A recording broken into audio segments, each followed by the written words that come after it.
The football on Friday and Saturday in the college ranks, the NFL, which had games on Thursday, Friday, Sunday. We got a game tonight. And of course, who better than Sean Salisbury to break it down for you as you are here on this Monday afternoon on If You Don't Like That.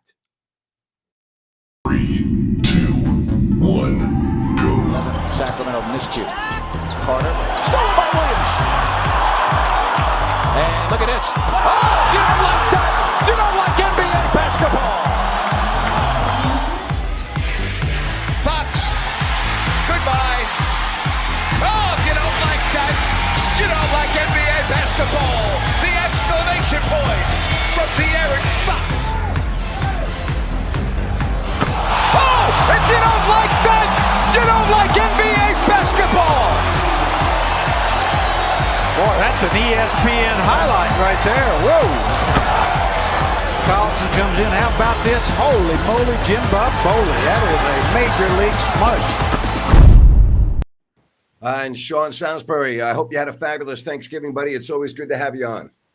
Great to be on. I sure did. I hope the same for you. Favorite holiday. I love it. And it was some good eating. It's great to be back on with you talking, brother.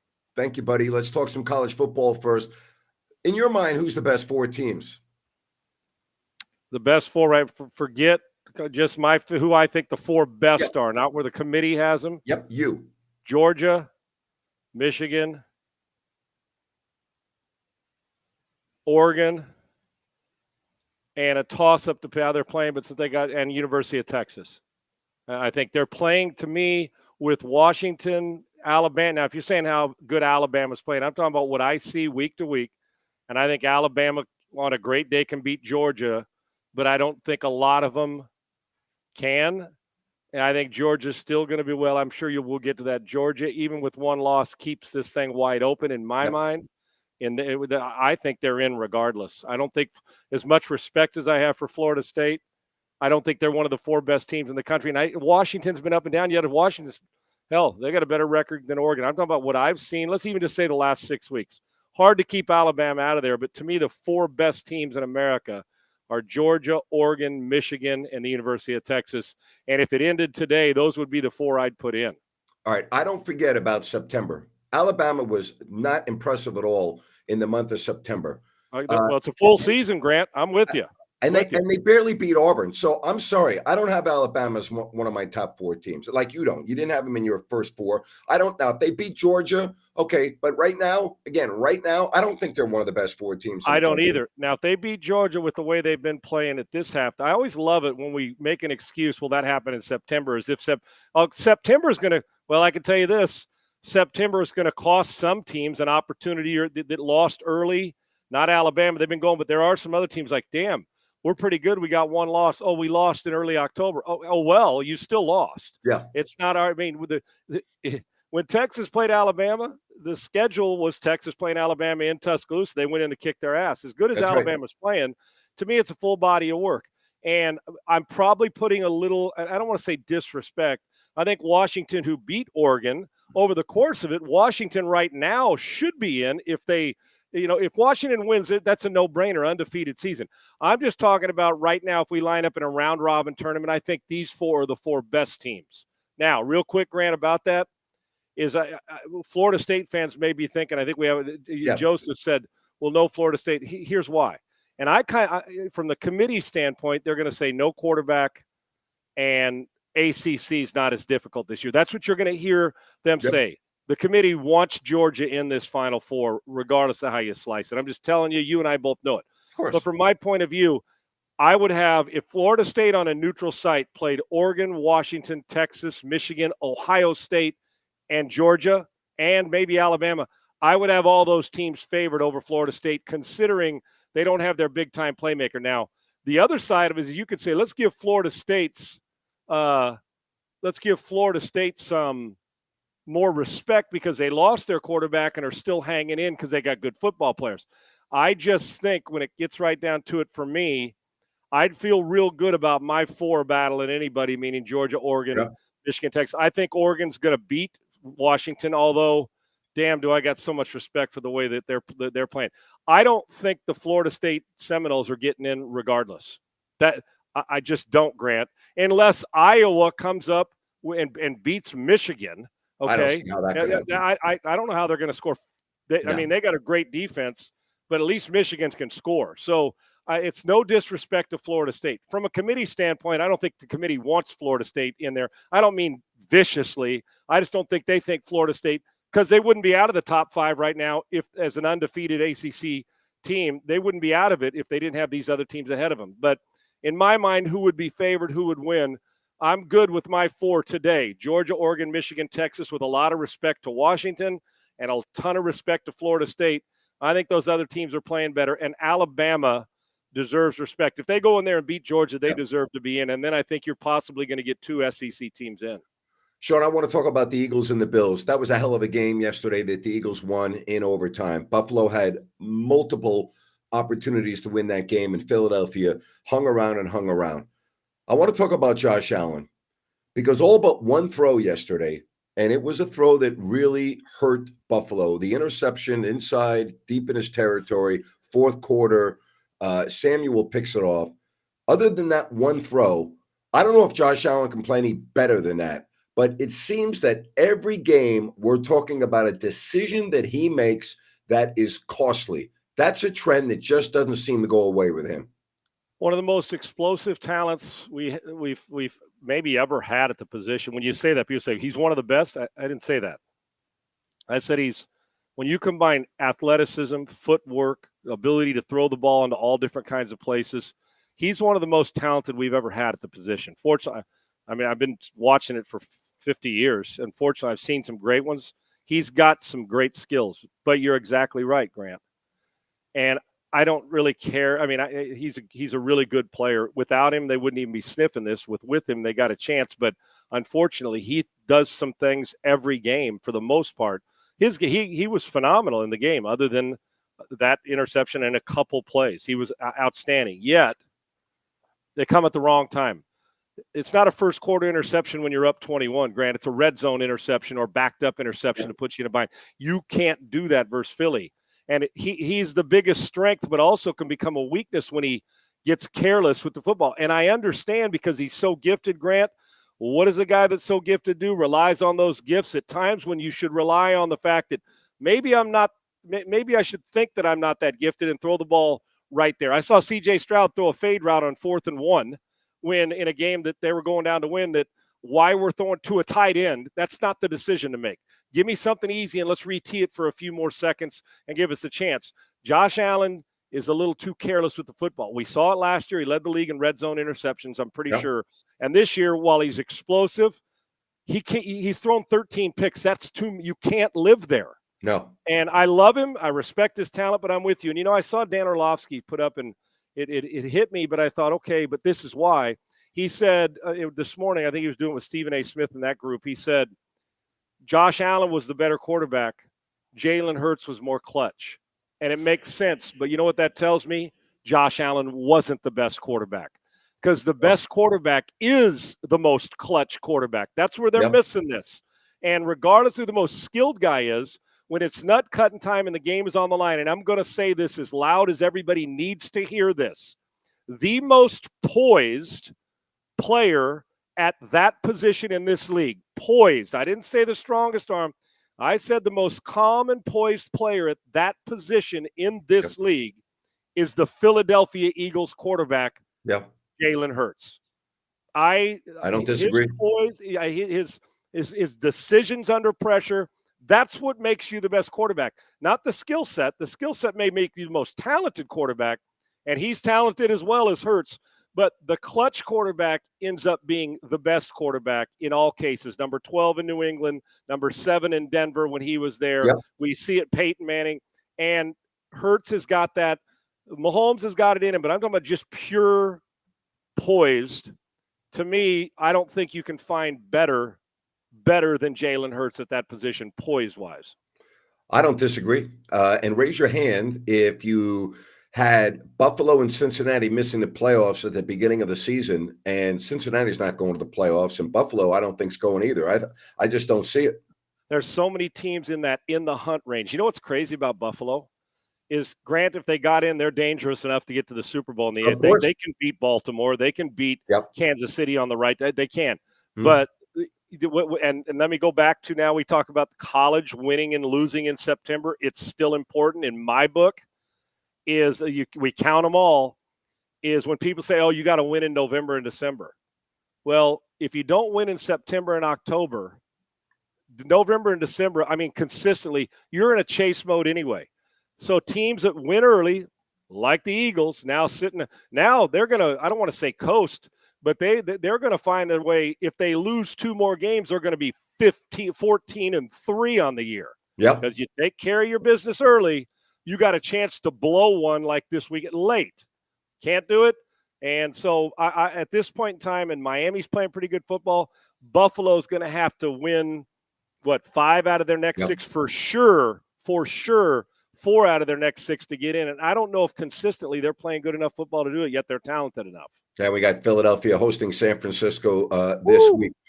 Boy, I got to tell you, I'm watching Baltimore, and there's so much bad tackling in the NFL, but there's no bad tackling on Baltimore. Boy, does that defense tackle. Unbelievable. Is there somebody not only teaching it right, but wrapping up right? You know what I'm saying? They constantly wrap up, and they're Grant. It makes a difference, Sean. It makes a big difference. There is no question. It feels like John Harbaugh's team, they're talk about going for the tackle, not the knockout shot. And they were not trying to make a top 10 sports center. Now, if you do both, great. But it's true because these guys on the other side are so physically gifted. If you don't wrap them up, they'll embarrass you by running either you over, running through an arm tackle, all those things that exist.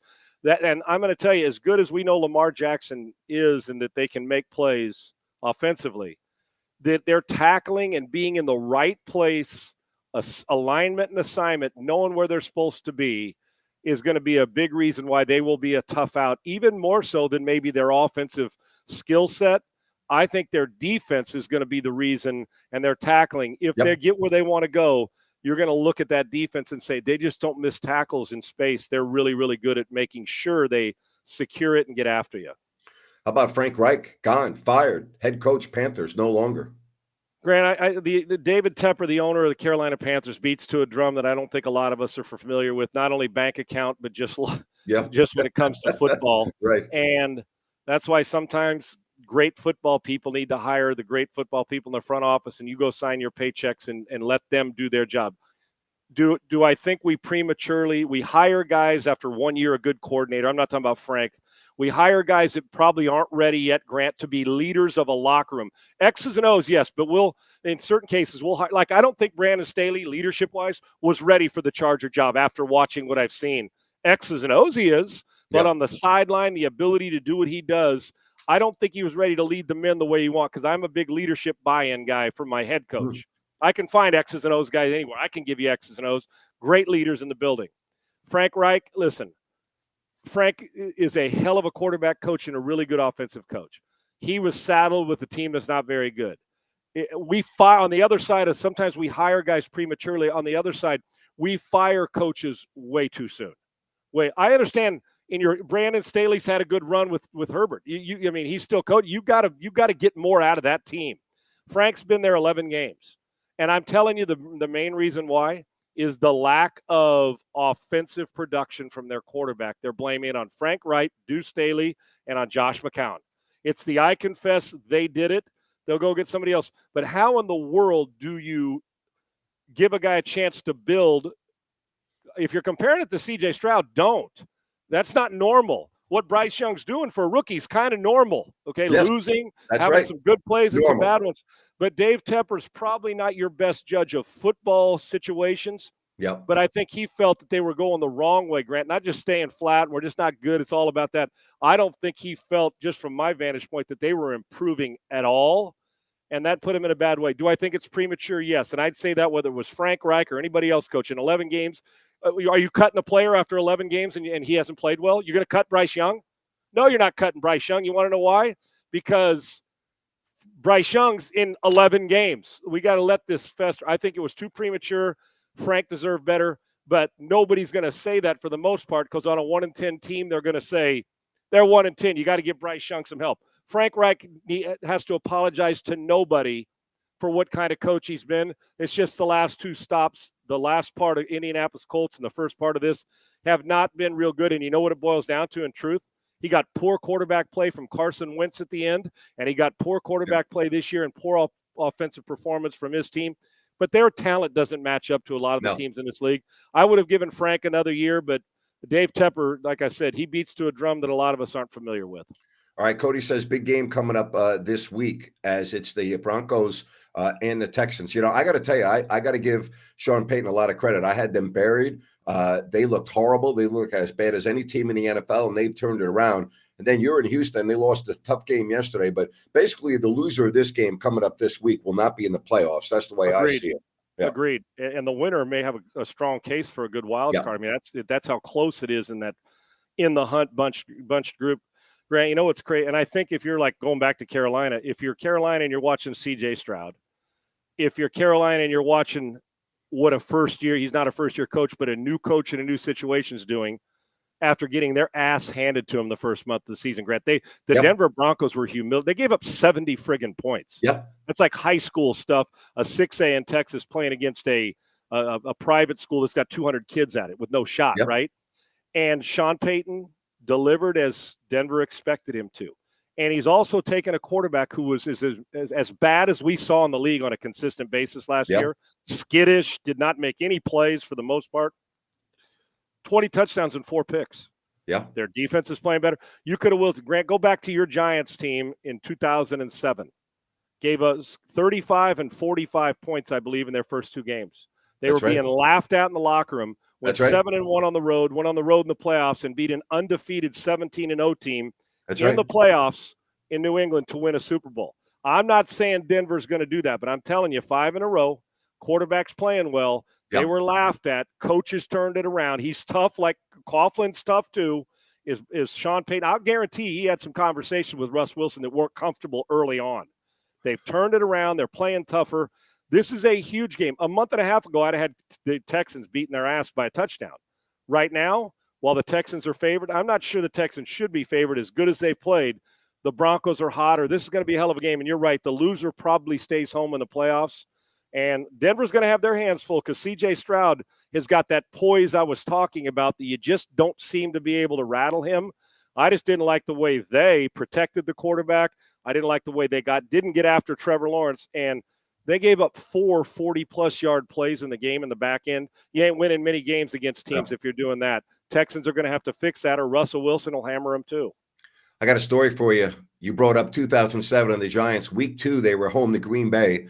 And I was at the game with my brother and my 2 boys, and we got there real early because I wanted my boys to meet Aaron Rodgers, who was the backup, of course, to Brett Favre then.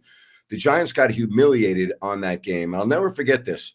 I'm walking out of the stadium with my brother, and I'm like, damn, man, it's going to be a long year. This team looks pathetic. And they end up winning the Super Bowl. I'll never forget that. I'll never forget telling my brother, God, this team is pathetic. It is going to be a long year. And who would have known they went out and, beat, as you said, the Patriots in the Super Bowl. It's almost like you and I had a conversation then and now as well. Well, I was sitting in the newsroom. We were doing SportsCenter and NFL Live. I can remember they interviewed Strahan, if I'm not mistaken, and Pierce. Why am I losing my mind? Antonio Pierce. Pierce. Yeah. In the locker room, and they were beside themselves and embarrassed about their defense. Yep. And I can remember on NFL Live that week, I don't have any of the shows, but all week long it was Giants, how this is brutal. What a humiliating defense. Same thing. This is going to be a brutal year for a team that's got a good quarterback and some great players on defense. Yeah. Tiki Bar. I mean, they were loaded on offense too, right, Grant? Yep. Tiki was on that team. They had good players. And I thought, what's going to happen? And then all of a sudden you go 7. I mean, they went on a run and their defense got better. Their defense, as we saw in the Super Bowl, and then big clutch plays on the perimeter in the playoffs. It was, I'm with you, had the same conversation. We were almost snickering at them on set. Because and while I love Trey and Antonio, we were snickering at them saying, man, boy, you poor New York fans, you're going to get obliterated this year by your Giants. And, they obliterated it all right. Epic season, win a Super Bowl. It was a fun watch. Yeah, Tiki had actually ended the year before because Tiki did not win a Super Bowl. That's right. You know what You know what he did, Grant? That's why I asked you. Remember, that was the year. Didn't he challenge Eli's leadership on TV? Yes. And Yes, he did. early in the season, Yes, he he did. questioned his – and I love Tiki, but he Yeah, questioned but yes, he did. Yes, he because, did. the shoulder shrug, questioned the leadership. That's right. Eli went on to have a monster year, and they Yep. ended up going and winning the Super Bowl. And Yep. that was it. He questioned him either in August or September, and Yep. bam, they responded by that. Actually was a nice boost for his former team. I took my boys to the Giants-Cowboys playoff game that year at the old stadium in Irving when the Cowboys were the number 1 seed. And that was the game where Jerry Jones put out tickets for the championship game on the seats for everybody, before the Giants and the Cowboys game. And then the following week, that was when the Giants went up to Green Bay, 20 below 0. On the That road. was Brett Favre's last game ever with the Packers, and the interception by Corey Webster that set up the game-winning kick in overtime. And that was it. That was Favre's last throw in a Packers uniform, was the interception in the NFC Championship game. And Grant, remember, like you said, we were talking 7-1 on the road because we played 16 games then. Yep. And then to go on the road and win those two playoff games and a Super Bowl at a neutral site. So in truth, 8-1, 9-1, they're 10-1 on the road, counting the playoffs and Super Bowl, and went on and won. It reminds me too, when Favre left, then Aaron Rodgers, a couple years later, gets his chance, and he takes 11 injured or 12 injured guys on the road as a wild card. I think they were a 9-7 or 10-6 team. They go on the road and win every single game, and he got his first Super Bowl as Brett Favre's replacement soon thereafter, whenever that was, to win his Super Bowl at some point as well. Still cold in Houston, my friend? Yeah, it was right. When did they win that Super Bowl, Grant? Was it the next year? When did the Packers win? When did Rodgers win his Super Bowl? What year was that? Boy, that was a lot. 2011, maybe? Was it 11? Okay, so it was just a handful of years later than that. They went on and did their thing, but it was impressive watch by the Giants. I don't know if Denver's that good, especially on their defensive front. Yeah, but they're playing really well, and Sean Payton understands playoff games. He's been there before, obviously, and a Super Bowl. But you got some cold weather down there in Texas? It's actually been in the 40s now. 40s. It's Texas. People in New York and Northeast are like Minnesota are like giving me the middle finger, saying, "What are you talking about?" But with the wind chill, it's been down, and I'm still out doing stupid stuff in my yard. But yeah, been a little cold. I just didn't take it off because I didn't want to have hat, head, and Band-Aids all over my head from my dog scraping my forehead. So that grass still green in the yard? What? Grant, your grass still green? I'm 2 yards what Guy Fieri is to cooking shows. Okay, I'm 2 yards what Tom Brady is to Super Bowls. Okay, fair. I'm 2 basketball broadcasters, which you are to play-by-play guys. You're George Toma. Ultimate. What's that? You're George Toma, the great. Yeah, right? I am in my field, which is green thumbing it, to what you are in just being a great basketball guy. Great broadcast. So I can't do my own job well, but I'll damn well keep my grass green. I'll promise you that. That guy told me he was the unbelievable groundskeeper in Kansas City. Oh, yeah. And when I started doing the Kings, our trainer's name was Bill Jones, and he came with the team from Kansas City, and he knew Toma, the great groundskeeper. And he said, this is what he said. He goes, we were talking about this guy. And how often do you speak about a guy that takes care of the fields, right? And Jonesy goes, Napes, let me tell you something. This guy could walk into your living room and within 5 minutes have grass growing out of your carpet.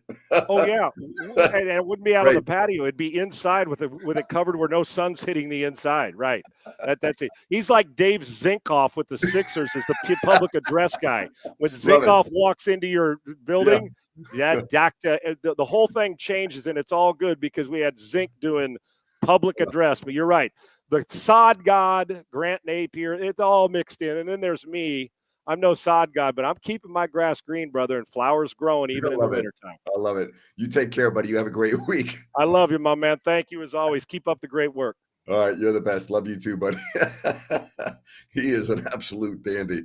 Oh, my goodness. He is something else. Really is. Tell you what else is something else, and that's New Works Plumbing. When you need plumbing needs and repairs, they're there for you. Go to sackserviceplumbing.com or call that number on your screen. Again, New Works Plumbing, they've got a fix for you. Ryan, hope you had a good Thanksgiving, buddy. How are you? Doing great. I hope you had a good one too, Napes. Yeah, everything good.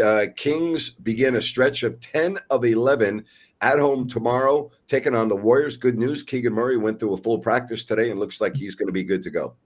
Yeah, you have to have him for this game, but I'm not as worried about him now that we have Trey Lyles back. Trey has just brought another element to this team on the front line, and really looking to see what Mike Brown does with a full deck against the Warriors tomorrow night. All right, so here's the Warriors, the Kings' nemesis, and they've really been struggling, but now you get Draymond back, you got Curry who's playing, so you should, again, I would expect you're going to get the A version of the Warriors tomorrow. Wouldn't expect anything else. I mean, that's how these teams play. Just like, Sean Yard's going to be green. These games between the Kings and the Warriors, they're going to be close. So it's going to come down to frontline play. De'Aaron Fox, Sabonis, both of them averaging more points per game at home. So I would expect that the Kings get big performances from them, but they've got to have bench contributions to win this game, because that's where the dip off always comes. There's just a little bit of let up there from the Kings. And for those that are into this in-season tournament, the winner tomorrow is on the way to Vegas. They're on their way to Vegas. Yeah, there's a bunch of different scenarios for Sacramento. Let me just give you the most simple one. Win. They win, they're headed to Vegas for the 8-man tournament and a chance at $500,000.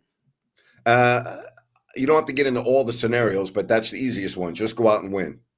Yeah, it's go out and win. Then there's some scenarios where if Golden State wins and other teams lose, the Kings still could get in. So the Kings hold tiebreakers over pretty much everybody at the top of Group C in the West. So it would be a tough ask if the Kings – it would be tough if the Kings didn't get in. And again, the fact that the Kings have had this much time off from a long road trip to a home game, I don't think that there will be any impact at all because you're coming off a long road trip. That's normally when you only have a day off or 2 days off, but now they've had that extra day. So I don't think that should be an issue in any way, shape, or form tomorrow.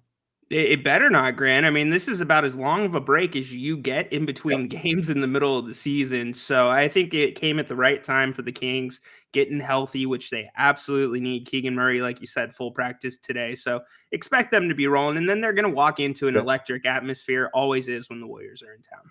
All right, I did a rant on this today, and I think this is a critical stretch. 10 of 11 at home. We're not even going to talk about Vegas. There are 3 teams that are coming in. Washington, who beat Sacramento last year, Brooklyn, and Utah. Out of those 10 home games, I got to have those as W's. No way you should lose either of those, any of those games. All your other games are extremely difficult. I mean, you got the top teams coming in. You have Boston coming in. You have Denver. You have Phoenix, right? You got the Warriors, who are good when they're healthy.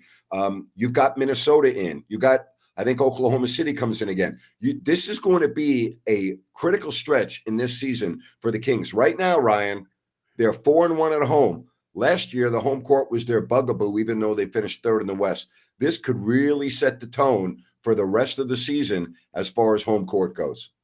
It absolutely could. And I mean, you talk about the marker games, you talk about the rule, where do the Kings stand? We thought we got a good test in Minnesota, or a good sample of that, but they've got to do it on their home court. Like you said, it was a place they struggled last year.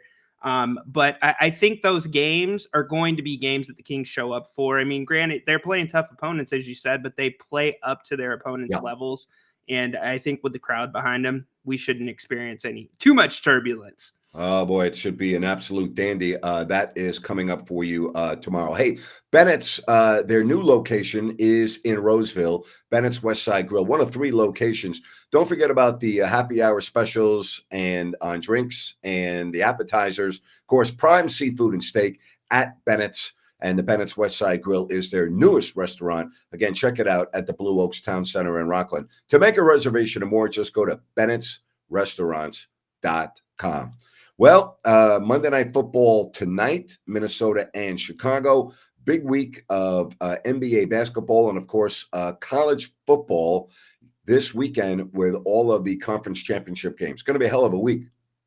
Fun week. It's the best time of the year, Napes. I mean, this last week of college football, holy moly, you throw the records out when it's rivalry weekend.